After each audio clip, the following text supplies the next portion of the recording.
नमस्कार दोस्तों, कविता Yadav YouTube channel पर आप सभी का स्वागत है। संपूर्ण हिंदी साहित्य से जुड़े हुए महत्वपूर्ण प्रश्नों को करते हुए हम आगे बढ़ रहे हैं, जो कि आपकी परीक्षाओं के लिए काफी मददगार रहेंगे।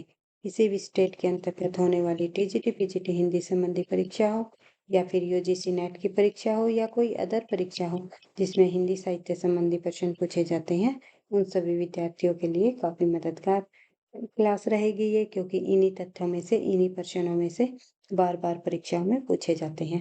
तो ध्यान रखना है, एक एक प्रश्नों को हमें उनके बीच सॉल्यूशन के साथ करते हुए आगे बढ़ना है। तथ्यों की बार बार रिवीजन और निरंतर अभ्यास ही आपको सफलता दिलाएगी। सफलता का राज है निरंतर अभ्यास। इसी उद्देश्य के साथ आगे बढ़ते हैं अपने प्रश्न नंबर 12 पर। राधा कृष्ण ने गोवध की समस्या का निवारण करने हेतु कौन सा उपन्यास लिखा? निसाई हिंदू लिखा, भूतनाथ लिखा, आदर्श हिंदू या फिर इनमें से कोई नहीं। राधा कृष्ण दास ने जो है गोवध की समस्या के निवारण हेतु जो उपन्यास लिखा उसका नाम है निसाई हिंदू। निसाई हिंदू नामक उपन्यास राधा कृष्ण दास का है, ये आपको ध्यान रखना है। और राधा कृष्ण दास कौन है? तो ये भी आपको ध्यान रखना है कि भारतेंदु हरिश्चंद्र जी के फुफेरे भाई माने जाते हैं। फूफा के बेटे, फुफेरे भाई। तो ये आपको ध्यान रखना है। और भूतनाथ जो उपन्यास है ये किसका है? देवकी नंदन खत्री का। देवकी नंदन खत्री। और आदर्श हिंदू इसका उपन्यास है लज्जाराम मेहता जी का है। तो ये आपको ध्यान रखना है। आगे बढ़ते हैं अगले क्वेश्चन की तरफ। इससे संबंधित आपने जो है मुख्य मुख्य पॉइंट आपने देख ही लिए। राधा कृष्ण दास का उपन्यास निसाई हिंदू जो है गोवध की समस्या के निवारण हेतु कर लिखने का प्रयास किया है। भूतनाथ उपन्यास देवकी नंदन खत्री जी का है। आदर्श हिंदू उपन्यास मेहता जी का है, लज्जाराम मेहता का। तो ये आपको ध्यान रखना है, लज्जाराम मेहता है, शर्मा नहीं भाई, लज्जाराम मेहता बाद में आएगा। आगे बढ़ते हैं, नेक्स्ट क्वेश्चन हम देखते हैं प्रश्न नंबर 13। प्रैक्टिस सेट हमारा तीसरा है, चला हुआ है भाई। 2 प्रैक्टिस सेट हमने कर लिए हैं जिसमें हमने 50-50 प्रश्नों को कंप्लीट किया है। आगे बढ़ते हैं। प्रेमचंद के उपन्यासों का कालक्रम निर्धारित कीजिए। सेवा सदन आएगा पहले, प्रेमाश्रम, निर्मला या गोदान या निर्मला। तो इस प्रकार से आपको इन उपन्यासों में से ये बताना है कि सबसे पहले कौन सा उपन्यास है आता है प्रेमचंद के उपन्यासों में। तो पहले आता है सेवा सदन, दूसरा नंबर पर आएगा प्रेमाश्रम, तीसरा आएगा निर्मला और अंतिम प्रौढ़ उपन्यास भी माना गया है अंतिम प्रौढ़ उपन्यास। अंतिम जो है प्रेमचंद जी का अंतिम प्रौढ़ उपन्यास कौन सा माना जाता है? तो गोदान 1936 प्रकाशन वर्ष रहा। इसके बाद मंगल सूत्र भी लिखा इन्होंने, जो कि अधूरा रह गया। तो देख लेते हैं इनके प्रकाशन वर्ष। सेवा सदन का प्रकाशन वर्ष 1918 ईस्वी, प्रेमाश्रम का प्रकाशन 1922, निर्मला का प्रकाशन वर्ष 1927, गोदान का प्रकाशन वर्ष 1936। इस प्रकार से आपको ये ध्यान रखने हैं। आगे बढ़ते हैं नेक्स्ट क्वेश्चन की तरफ। इतिहास इस बात का गवाह है कि इस महिमामयी शक्ति की अपेक्षा करने वाले साम्राज्य नष्ट हो गए। तो किस उपन्यास से ये पंक्ति ली गई है एनटीए नेट के अकॉर्डिंग? ये इम्पोर्टेंट क्वेश्चन है, तो ध्यान रखना है। इतिहास इस बात का गवाह है कि महिमामयी शक्ति की उपेक्षा करने वाले साम्राज्य नष्ट हो गई। किस उपन्यास की पंक्ति है? तो ये पंक्ति है इनमें से बाण भट्ट की आत्मकथा। तो देखते हैं बाण भट्ट की आत्मकथा से ये पंक्ति ली गई है। हजारी प्रसाद द्विवेदी जी का उपन्यास है बाण भट्ट की आत्मकथा। और अन्य उपन्यास जो यहाँ पर दिए गए हैं, गोदान आपको पता ही है 1936 में प्रकाशित प्रेमचंद जी का अंतिम प्रौढ़ उपन्यास माना जाता है। दिव्या उपन्यास जो है ये यशपाल जी का है। आपका बंटी उपन्यास मनु भंडारी जी का है। तो ध्यान रखना है। आगे बढ़ते हैं नेक्स्ट क्वेश्चन, प्रश्न नंबर 15। डॉक्टर जॉर्ज ग्रियर्सन ने राजस्थानी बोली को कितने वर्गों में रखा है? तो जॉर्ज ग्रियर्सन जी ने जो है राजस्थानी बोली को 2 वर्गों में बताया है, 5 वर्गों में, 6 वर्गों में या 7 वर्गों में। तो सही आंसर है हमारा 6 वर्गों में रखा है जॉर्ज ग्रियर्सन ने राजस्थानी बोलियों को। आगे बढ़ते हैं तो देखते हैं कौन कौन सी 6 वर्गों में रखा है। सॉरी भाई, माफी चाहूंगी। 5 वर्गों में बताए, 6 नहीं, आंसर इसका पार्ट होगा भाई, बी आंसर होगा हमारा, सी नहीं है, तो ध्यान रखना है। तो देखते हैं, जॉर्ज ग्रियर्सन ने राजस्थानी बोलियों को 5 वर्गों में रखा है, कौन कौन सी, तो देख लेते हैं। नंबर 1 पर आता है मारवाड़ी, जो कि पश्चिमी राजस्थानी के अंतर्गत आती है। जयपुरी ढूंढाड़ी पूर्वी राजस्थानी के अंतर्गत आती है। मेवाती जो है उत्तरी पूर्वी राजस्थानी के अंतर्गत आती है, और मालवी दक्षिणी पूर्वी राजस्थानी की बोली है। उसके अलावा अहीरवाटी और राठी उत्तर पूर्वी राजस्थानी का मिश्रण है। ये 5 वर्गों में जो बांटा है राजस्थानी बोलियों को, ये जॉर्ज ग्रियर्सन जी ने बांटा है, तो ध्यान रखना है। कई बार पूछ लेते हैं मारवाड़ी कौन सी राजस्थानी में आएगी, तो पश्चिमी राजस्थानी। जयपुरी ढूंढाड़ी पूर्वी राजस्थानी, मेवाती उत्तरी पूर्वी राजस्थानी, मालवी दक्षिणी पूर्वी राजस्थानी, अहीरवाटी जो है या फिर राठी, ये है उत्तरी पूर्वी राजस्थानी का मिश्रण। इस प्रकार से आपको ध्यान रखना है। आगे बढ़ते हैं, नेक्स्ट क्वेश्चन, चंदायन रचना का सही समय बताइए। तो चंदायन रचना किसके द्वारा रचित है? सूफी कवि मुल्ला दाऊद जी ने ये रचना लिखी है, चंदायन। तो ये इस रचना का जो समय है 1389, 1503, 1540 या 1370, तो आपको ध्यान रखना है 1379। तो इस प्रकार से आपको ध्यान रखना है 1379 मुल्ला दाऊद जी द्वारा लिखी प्रथम सूफी प्रेम काव्य ये माना जाता है। इसमें जो नायक है उसका नाम है लोर, या फिर लोरक भी बोलते हैं। ये नायिका का नाम है चंदा। लोर कथा भी कहा जाता है भाई इसको। भारत भारती का प्रकाशन कब हुआ? भारत भारती किसकी रचना है? ये आपको ध्यान रखना है, मैथिली शरण गुप्त जी की रचना है।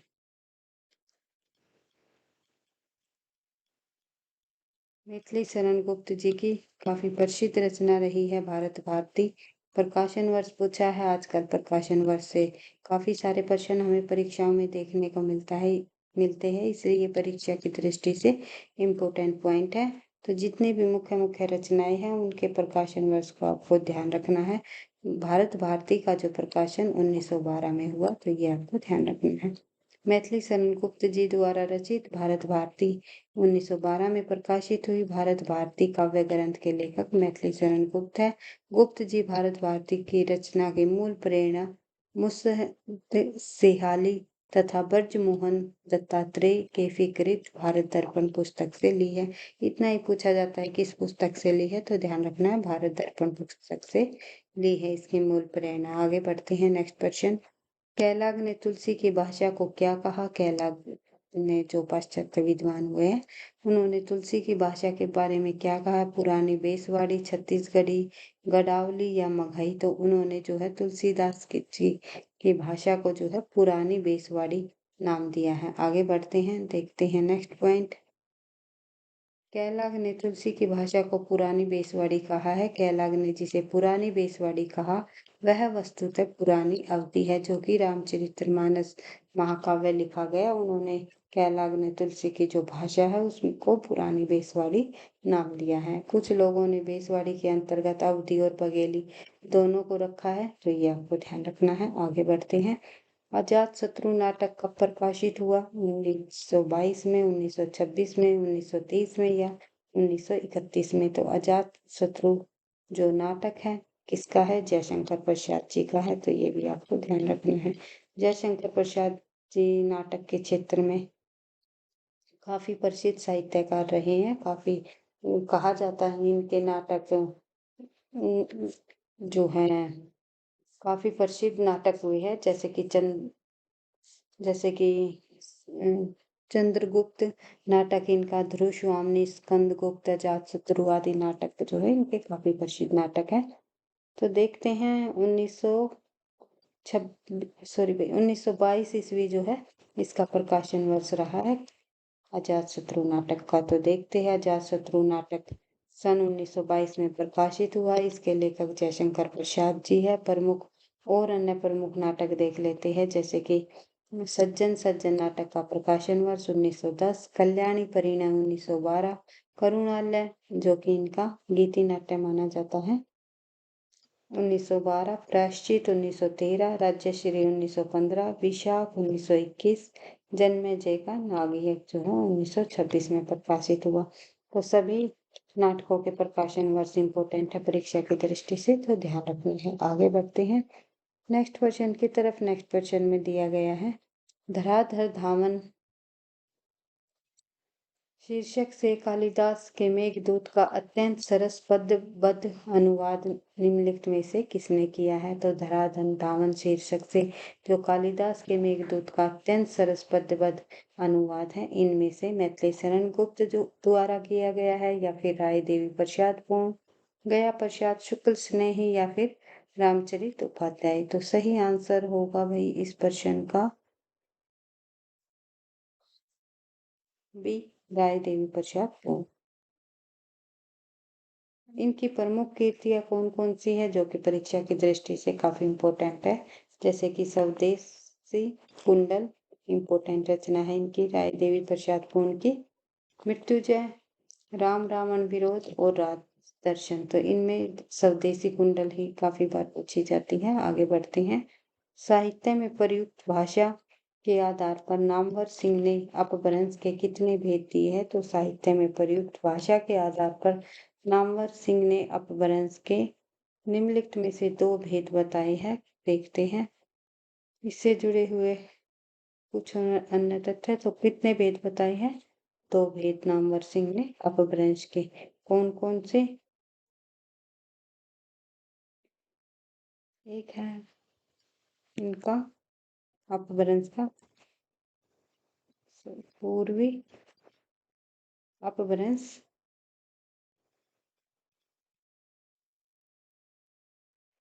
और दूसरा बताया है पश्चिमी अपभ्रंश। तो ये आपको ध्यान रखना है, पूछा भी जा सकता है पूर्वी अपभ्रंश और पश्चिमी अपभ्रंश के 2 भेद किसने माने? तो ध्यान रखना है नामवर सिंह ने। उसके बाद आगे बढ़ते हैं नेक्स्ट पॉइंट। शब्द की शक्तियाँ कितने प्रकार की होती हैं? तो शब्द शक्तियाँ 3 प्रकार की होती है, आपको पता ही है, अभिधा, लक्षणा और व्यंजना। अभिधा क्या होती है? जो साक्षात सांकेतिक अर्थ यानी मुख्यार्थ या वाच्यार्थ को प्रकट करने वाली शक्ति अभिधा शब्द शक्ति होती है।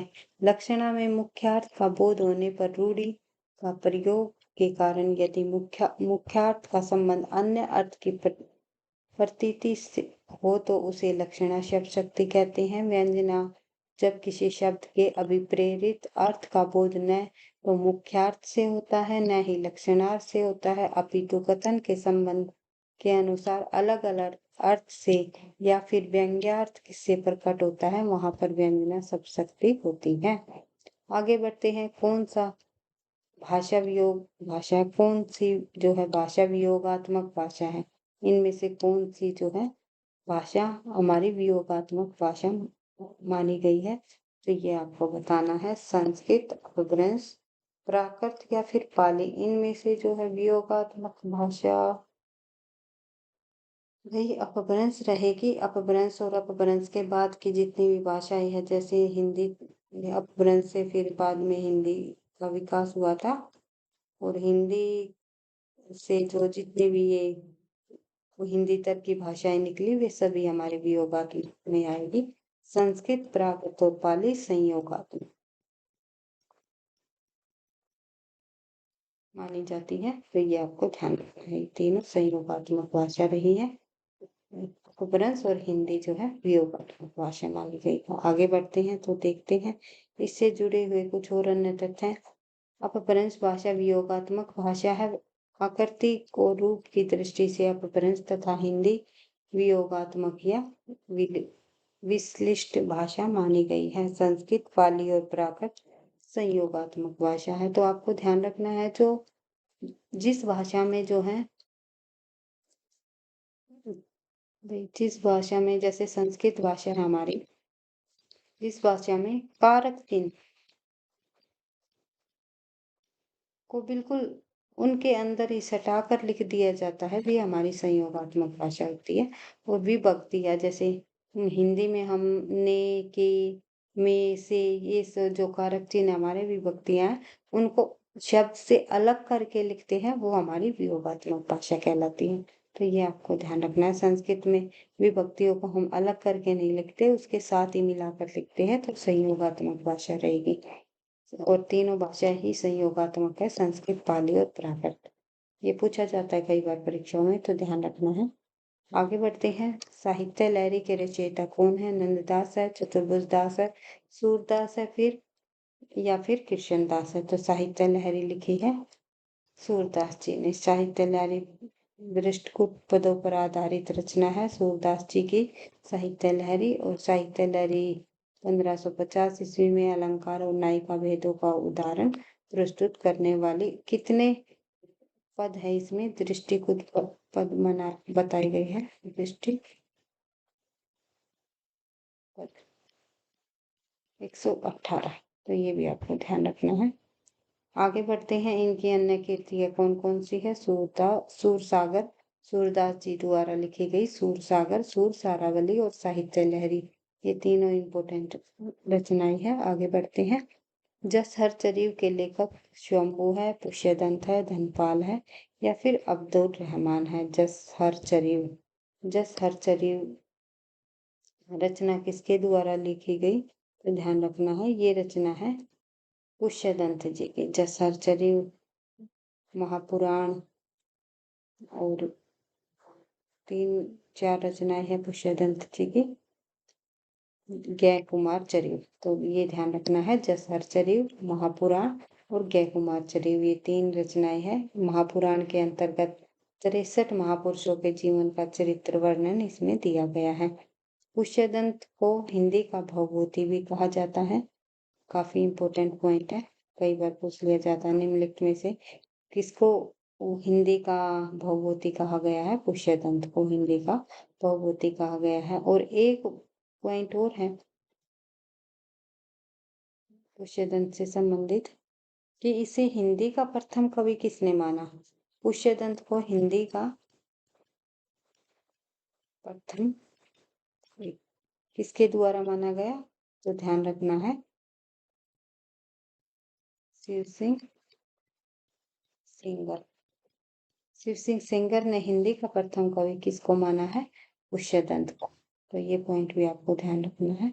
आगे बढ़ते हैं। नेक्स्ट पॉइंट हमारा निम्नलिखित जो लेखक व उनकी रचनाएं देख लेते हैं। जैसे कि शंभू की इम्पोर्टेंट रचना है पाउंचर्य, जो कि राम के चरित्र पर आधारित है। धनपाल की भविष्यत कहा, इसमें कहा गया है कि व्रत करने से जो है भविष्य में सारे कार्य सफल हो जाते हैं, इस प्रकार से इसमें बोला गया है। अब्दुल रहमान की रचना है जो संदेश रासक, जो कि एक खंड काव्य है। कई बार पूछ लिया जाता है किस प्रकार का काव्य है? ये खंड काव्य है। आगे बढ़ते हैं। नेक्स्ट क्वेश्चन हम देख लेते हैं, प्रश्न नंबर 26। प्रकाशन के अनुसार निम्नलिखित नाटकों का सही अनुक्रम क्या है? कोर्ट मार्शल, कबीरा खड़ा बाजार में, एक बाजार में, यहाँ कथा एक कंस की, द्रौपदी। तो आपको आंसर होगा कथा एक हंस की है भाई, कंस की नहीं है, एक थोड़ा टाइपिंग मिस्टेक है। कबीरा खड़ा बाजार में, उसके बाद कोर्ट मार्शल, फिर द्रौपदी। तो देख लेते हैं।